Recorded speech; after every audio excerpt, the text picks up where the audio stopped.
today with us we've got Warren Spector. Warren, welcome to Siege 2015. It's great to have you. No, it's great to be here. Thanks. So, can you tell us a little bit about maybe a project you're working on right now, or what you're doing at the current moment? Well, after 30 years of making video games, I decided I needed a little break and some new challenges. So I've created a new game development program at the University of Texas at Austin called the Denius-Sams Gaming Academy. And that is my full-time job, teaching the next generation of game development leaders. So with your movement more toward the educational sector, what would you say your proudest moment is thus far?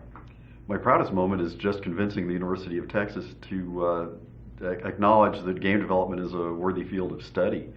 Some other developers and I have spent the last 10 or 12 years trying to convince them that in a town that has 3,000 people making a living making games and about 100 game development studios, the university really needed to pay some attention.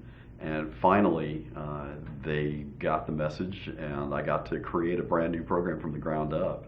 And now to see it running and students graduating, it's been pretty exciting.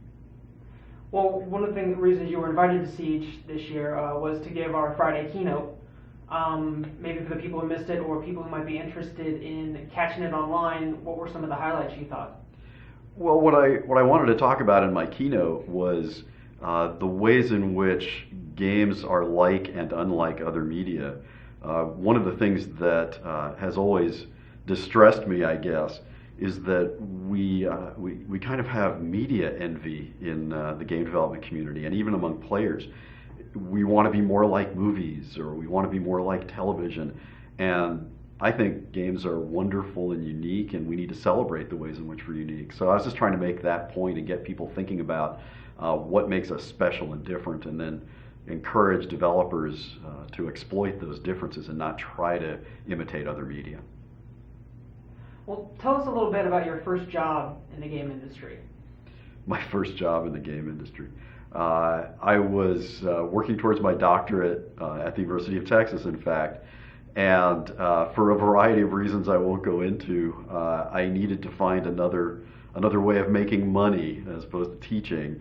And I got a call out of the blue from a tiny game company called Steve Jackson Games in Austin, and was offered a job there as a rules developer and editor at minimum wage.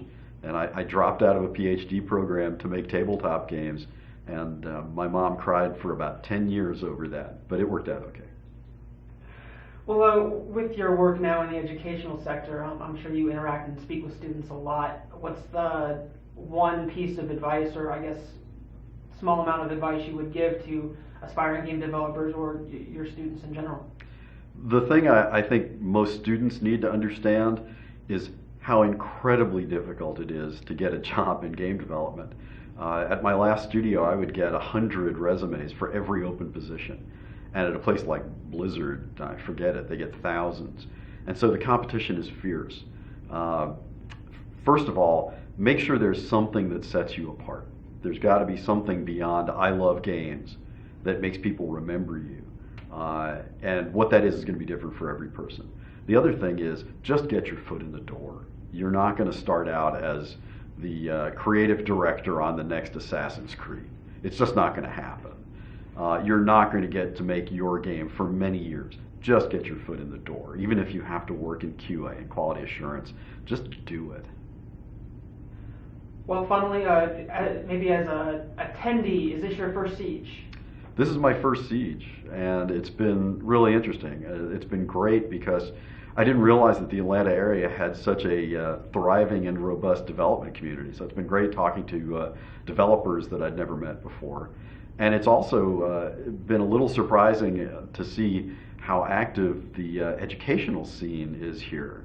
I've met with a lot of students, and they're enthusiastic and dedicated, and I hope to see much more from them in the future. Atlanta is a pretty jumping place.